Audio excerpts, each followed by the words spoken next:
નમસ્કાર, આપ જોઈ રહ્યા છો નેશન પ્લસ ન્યૂઝ. હું છું આપની સાથે હેતલ ભગત. સ્ટેચ્યુ ઓફ યુનિટી ખાતે ઇન્ટો કંપની હેઠળ ચાલતી ઇલેક્ટ્રિક પિંક ઓટો રિક્ષાની મહિલાઓ વિવિધ માંગોને લઈને નવા વહીવટી સંકુલ કચેરીએ પહોંચી હતી. નર્મદા જિલ્લાના એકતાનગર ખાતે છેલ્લા ઘણા સમયથી ઇન્ટો કંપની હેઠળ ઇલેક્ટ્રિક પિંક ઓટો રિક્ષા પ્રવાસીઓની મુસાફરી માટે કાર્યરત કરવામાં આવી હતી.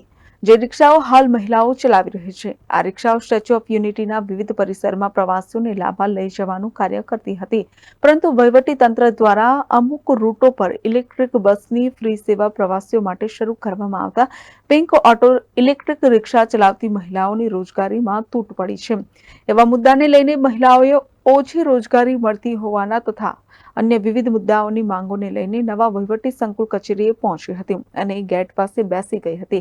સત્તામંડળના પોલીસ અધિકારીઓએ તત્કાલ ઘટના સ્થળે પહોંચી બહેનોને સાંભળી હતી. Bureau report, nation plus news, Ektanagar.